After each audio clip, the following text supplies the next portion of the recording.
Hey guys, you know me, Mr. Manning here. Welcome to the first episode of Mr. Swisher's Online Period 5 World History class. We're so happy that you could join us, so happy you checked in, and glad to get back to a little bit of normalcy. Hope this video finds you well. Hope you're surviving all these changes in schedule and things being a little different. Maybe things a little more stressful than usual. But we're glad to get back to some history, for real. Just to tell you that some things don't change. Still got my Dunkin' Donuts, so some stuff's still the same.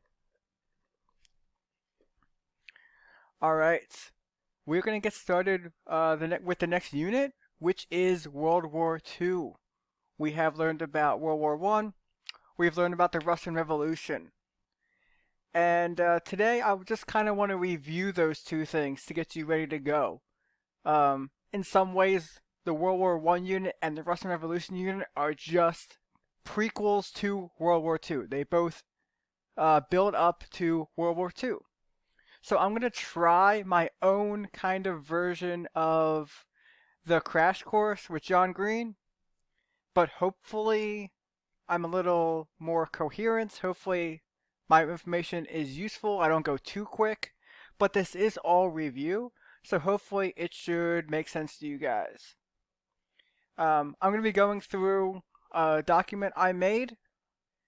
You're going to have access to this document as well. It's going to be Google Classroom.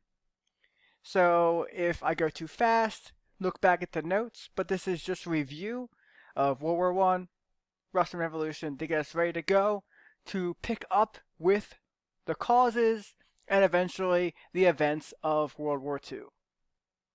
So hopefully, if this works, you will be able to see my screen as well. So I think you are looking at this document and you're going to have access to it, like I said, in Google Classrooms. So let's think back to a few weeks ago. I know it feels like forever ago, but we did learn about World War One and the Russian Revolution. Here's what I think you should know about these two events, the kind of big picture events that are going to lead us to the rise of Adolf Hitler, the rise of the Nazis, and eventually World War II. Let's go back in time to 1914 with World War I. Remember, we had those causes of World War I, Armenia acronym. That's militarism, alliances, nationalism, imperialism, and alliances. Remember, militarism, the big buildup of armies. All the countries of Europe were building a bigger military to compete with the other countries in Europe. So, one country would build tanks and bombs. Well, now the other country needs tanks and bombs in order to keep up. And then alliances formed, just kind of teams or pretty much teams. Both sides built up buddy systems that said, if you get attacked, I got your back, and if you get attacked, we'll help you out. Eventually it devolved into two teams. And once things kick off, all these alliances are going to come into play. That's going to help lead to World War I. We had nationalism. That is the idea of countries believing in their country, seeing themselves as a citizen of their country, but also having pride in their country, kind of putting all the other countries down. We had imperialism, where countries were competing for land of the weaker countries, smaller countries, using them for resources and taking over their land. But this competition led to kind of some bad blood between countries. And then this should not be alliances. Haha. This should be assassination. And of course the assassination of Archduke Franz Ferdinand, the Austrian-Hungarian prince in Serbia. That is what kicked everything off, but it wouldn't have happened without the other four. World War I starts. After the assassination, all these alliances come into play, and eventually we have Central Powers versus Allied Powers. Central powers being Austria-Hungary, Germany, Bulgaria, and the Ottoman Empire, versus the Allied powers, France, United Kingdom, Russia, Italy, Belgium, Serbia, and, as you know, later on, the United States. But we were not in the war at the beginning. The actual warfare. It was brutal. World War I saw the advent of trench warfare. Remember, basically both armies dug in. The weapons were really scary in World War I, so both sides pretty much dug trenches to keep themselves safe. Those long networks of tunnels and bunkers and kind of safe zones for the armies, but it ended up leading to a stalemate. Nothing went anywhere. Basically, people were dying for no reason. No, they weren't gaining anything, and no one was going anywhere. And we had new technology being developed. The first use of tanks, airplanes, machine guns, poison gas. All of this was developed during World War I. Kind of the first stages of all of them. It's all going to be expanded on and improved upon in World War II. But the start of all those things was World War I. Then we had United States. They were not officially in the war the whole time. Remember at the beginning they were trading with the Allies more than the Central Powers. But officially, according to the government, we were not in the war. We were neutral. Central Powers got mad at that, but we were neutral. We didn't join the war officially until 1917 after Germany sunk the Lusitania, and we intercepted the Zimmerman telegram that pretty much asked Mexico to attack the United States. Once we did join the war, our U.S. factories, our million fresh soldiers, we helped finish the war. So, while we were not in the war the whole time, remember we played a big role in ending the war. And the war is going to end with the Treaty of Versailles. The main authors were the United States, France, United Kingdom, and Germany. Notably absent, Germany. Germany was not even at the meeting, or they had no say in the meeting in which we decided how the war ended. This is probably a bad idea because most of the Treaty of Versailles had to do with Germany. If you know one thing from the Treaty of Versailles, remember one thing: blame Germany. That was the big message. According to the Treaty of Versailles, Germany had to give up a bunch of land. A lot of land they gained through conquest at the beginning of the war. They had to give it up, and even more land than that. They had to limit their military to almost nothing. The Allied powers did not want Germany to do what they did again. So they said you can have, I think, 100,000 soldiers. That's it. Way less than all the other countries. So pretty much get rid of your military. You can't have a navy.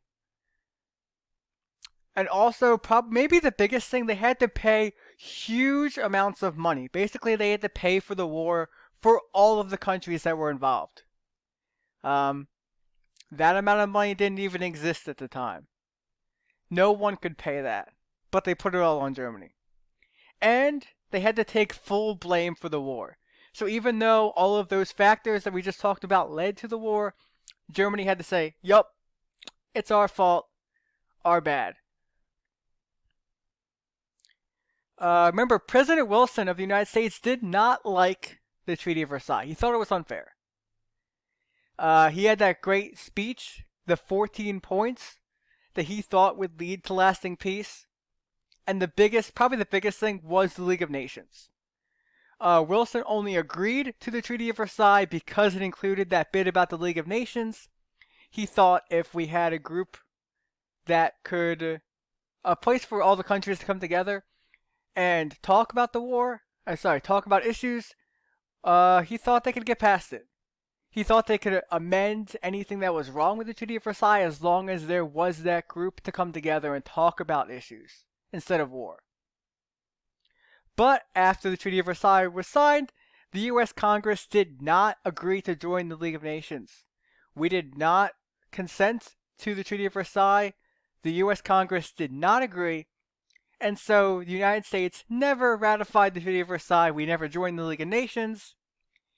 And the world pretty much ignored the rest of Wilson's 14 points, which is going to be a problem because remember, all of this is leading up to World War II.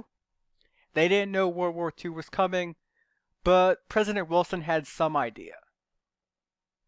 Alright, so that's World War I. Now let's talk about the Russian Revolution. So, Revolution and Civil War.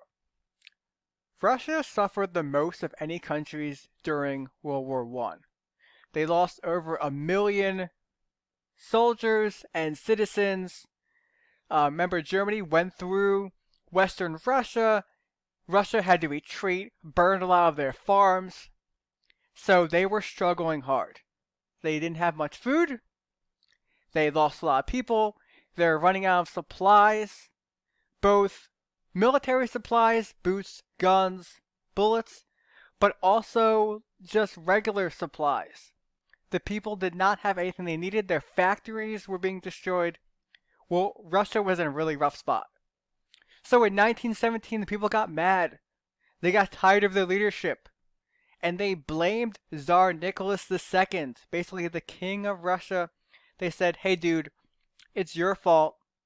Group of people got together, they got mad, and they forced Nicholas to leave his throne. This group called themselves the Bolsheviks, led by Vladimir Lenin. They were inspired by an Austrian named Karl Marx. I think you guys remember that guy. They followed communist beliefs that everyone should kind of share everything. So instead of every person owning things, the government will own things and everyone will have an equal share of it. Good idea, maybe not so great in execution. And they promised peace, land, and bread to their citizens, which was a great promise. Basically, the things that people needed. They were tired of fighting a war. They were tired of the peasants. All the poor people of Russia were tired of not having any land. It was only owned by the rich. And they were tired of starving. They want to live. They want food. So it was a great message, and a lot of people got behind it. But the people in power didn't give it up easily. This led to a Russian civil war, but Lenin and his Red Army, they won over the White Army. So the Bolsheviks won, took over the country, and started up a new government. The first thing they did was make an agreement with the Central Powers that said, hey, we want out of the war. Do what you will. We're tired of fighting. And then they renamed themselves the Communist Party. Russia was now called the USSR, the Union of Soviet Socialist Republics. And then we had it was a good start to the new government. The government was committed to helping the people. Some things improved. Then we had Russian Revolution Part 2. Vladimir Lenin was leading this group, but his health started to fail. Two men tried to take over once Lenin was, he was kind of bedridden and then he died. So two men kind of viewed this as an opportunity to get power. Joseph Stalin, Leon Trotsky. Remember, Joseph Stalin was the weasel. He was the politically minded guy. He had all the back deal connections. He was trying to get his friends in power. But the people didn't like him that much. His opponent, Leon Trotsky, very smart guy, wrote a lot of political pieces. He was a great speaker. People liked him a lot, and he was getting very popular. This made him an enemy of Stalin, because Stalin wanted power. And Stalin used his political resources, he used his buddies, and pretty much kicked out the guy who everyone thought would take over the party. So Stalin takes over the USSR, and under Stalin, the government took a big step towards totalitarianism, or complete control by the government. So now, pretty much things were Stalin's way or the highway. Anyone who disagreed with Stalin, they were dealt with harshly. He quickly developed a secret military force that would enforce his rules. So if you were an enemy of Stalin, a political rival, if you were a peasant who was unhappy with the way things were, if you were a factory owner that didn't like the government leadership, well, you might disappear one day. Many were sent to gulags, which remember are those military prisons in Siberia, very bad, very harsh, labor camps. Usually if you went to a gulag, you didn't come back from a gulag. Also, many people were starving to death. The whole idea of bread started to fail. He set up collective farms where government would control the farms, but it didn't work out that well. And things were starting to come apart for the Russian citizens. Because remember, Stalin focused on heavy industry. Now Stalin, the Communist Party, had full control over the country. They controlled what people did, and so a lot of factories got converted to heavy industry.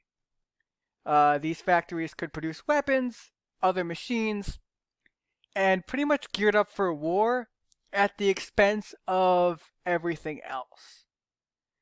So, basically that's where we left off. Russia is now under the control of a very strong and strict leader, Joseph Stalin. Technically they're communists, but it didn't really work out the way people expected it to. People didn't really own everything. Stalin owned everything. He controlled everything.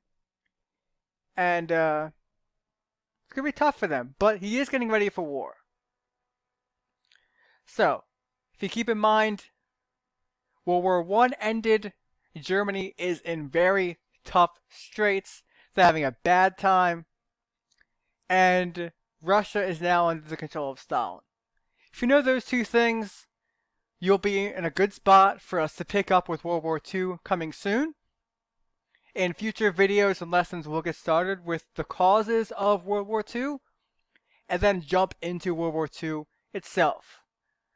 Just to give you an idea where it's going, the Great Depression is going to cause a lot of strife, a lot of troubles throughout the world. People are going to be upset.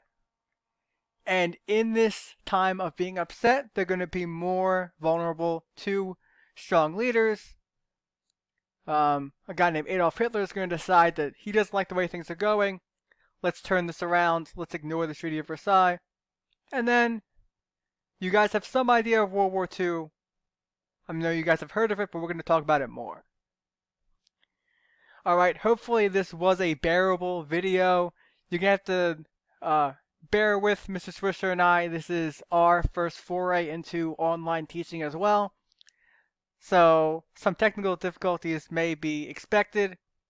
If you forgot anything I said, you have access to this document as well, the same document you've seen in the video.